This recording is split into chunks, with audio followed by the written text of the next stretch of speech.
France continues its merciless retaliation against ISIS, even as President Obama says his approach is working. Hollande says forget containment. This is war. And stocks once again foiled the intent of ISIS savages. After a shaky start, the major indices surged. Remember, these colors don't run. And after 7 years of being pushed around, governors are pushing back. Scores right now defying the White House, saying they will not take in Syrian refugees. And Governor Mike Huckabee, well, he's going even further, throwing down the gauntlet on Paul Ryan. Making Money starts right now.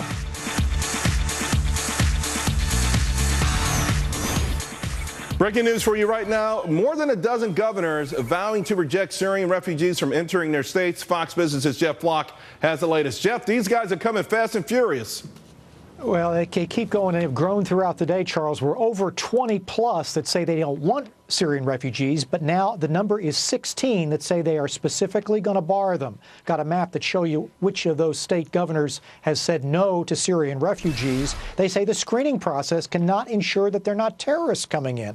State Department shares with us, though, what they do to screen these refugees. They say it's an in-person interview with the Department of Homeland Security, a security check, a medical exam, and an 18 to 24-month wait. They say that ensures no terrorists get through.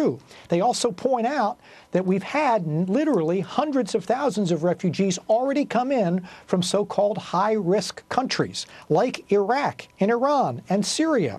13,000 from Iraq alone in the last year already here. 3,500 from Iran. Another 2,000 from Syria. They're already in this country, Charles. Where are they? Well, they're in many of the states where governors today say they don't want them.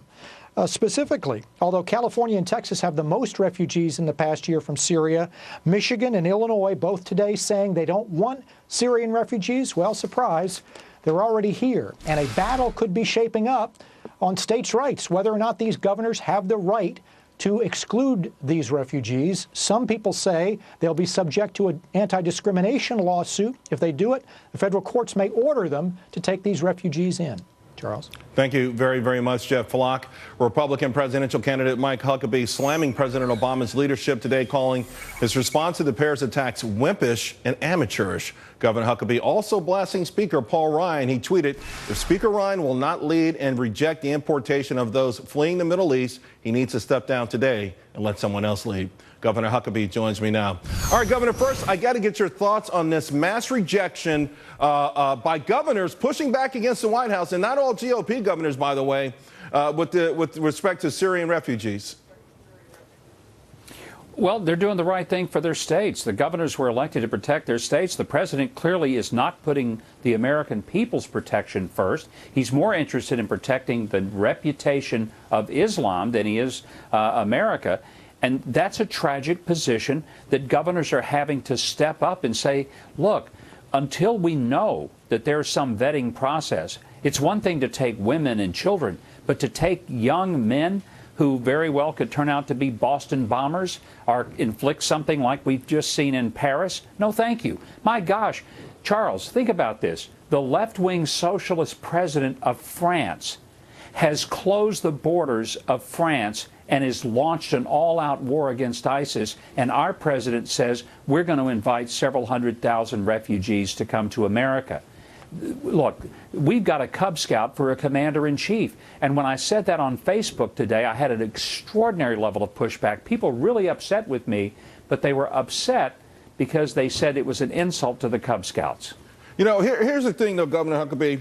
A few left-wing, if you will, media outlets, including Think Progress, saying this is all sort of an exercise in futility. The Supreme Court has ruled on this, saying the supremacy of national powers in general field of foreign affairs, including power over immigration, nationalization, and deportation, is made clear by the Constitution. So are these governors mostly posturing, or are they finally fighting back? Because I think that the executive branch has usurped powers from Congress, the Supreme Court, and even states.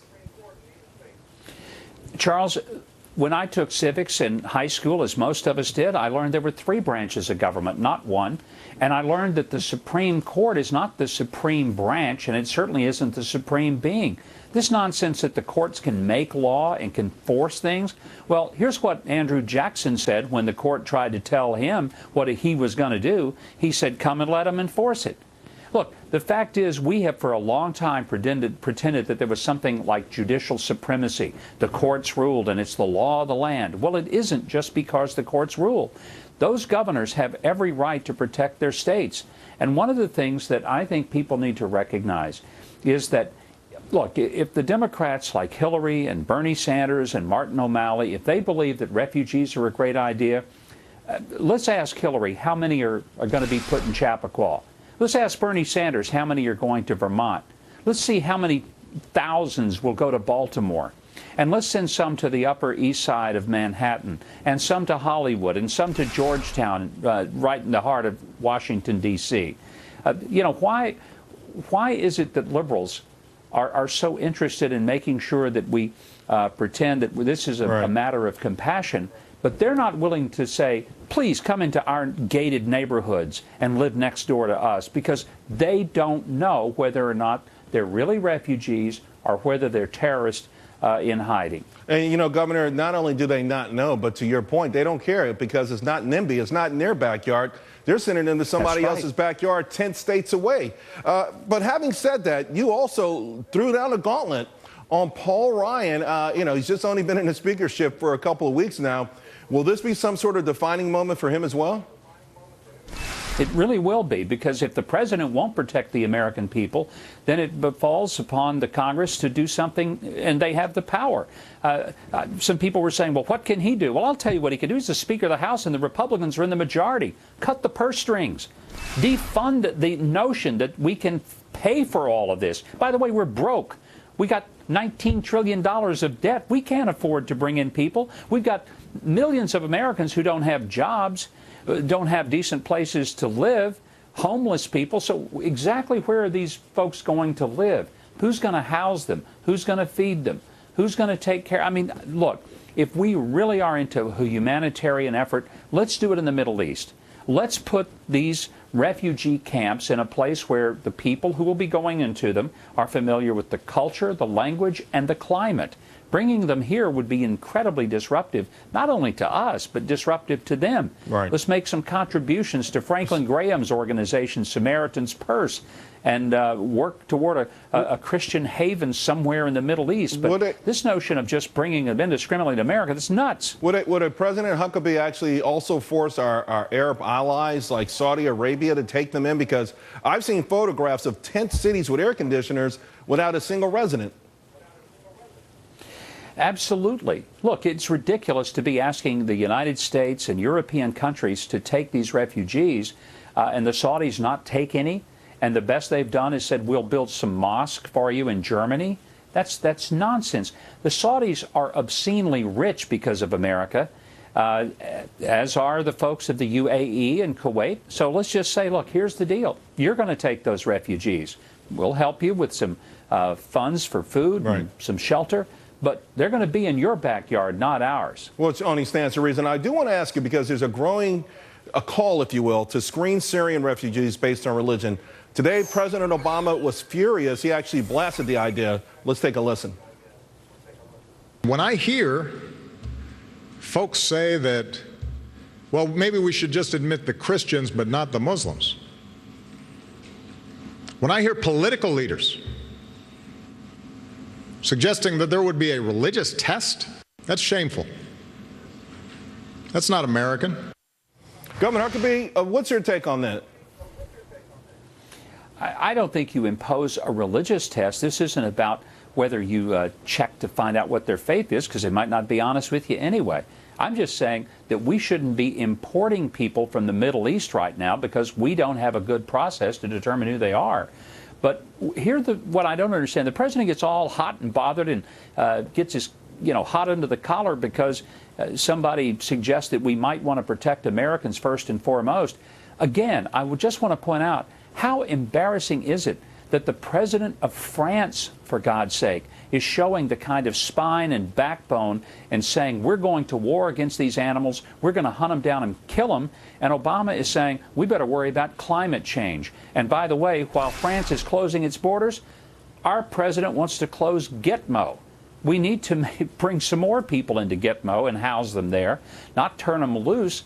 These aren't people who are in Gitmo because they sang too loud at church last Sunday. These are people who killed Americans or plotted to kill Americans. And when they go, they're not going back and say, boy, that was a real experience for me. I won't be a terrorist anymore. Well, they're going to go back and do everything they can to kill us. We know the recidivism rate is extraordinarily high for these Gitmo detainees, and 5, I think, were let go over the weekend, or transferred, rather, ultimately to be let go. But I want to get back to that question on religion, because for me, to a certain degree, it felt like President Obama was saying when this was a nation of European immigrants, everything was okay. Now that it may be a nation where give us you're tired, you're hungry, you're poor, from different nations, not of European descent, there's a different set of rules for the GOP. I'm reading between the lines, but this is the way I'm interpreting what he said today.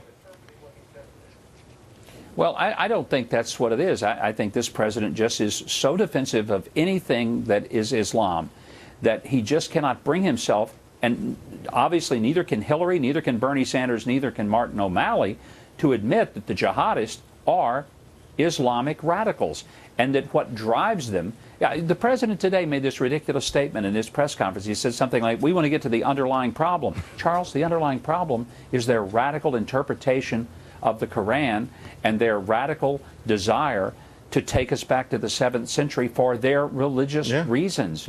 Now, it does not mean that all Muslims are jihadists, but all the jihadists are definitely Muslim, and he just doesn't want to admit that.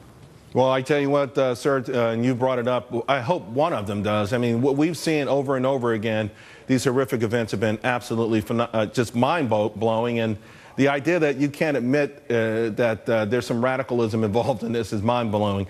Governor Huckabee, you're always a good friend, and I appreciate you taking out the time to help us start the show this afternoon. Charles, it's a pleasure to be with you. Thank you. All right, I think we're going to have you back, but I've got breaking news right now. U.S. governors are in full revolt. We just talked about this against President Obama's Syrian refugee plan. I want to know, has your governor joined? Head over to my Twitter page, CD Payne. Let me know where your governor stands. We'll be right back.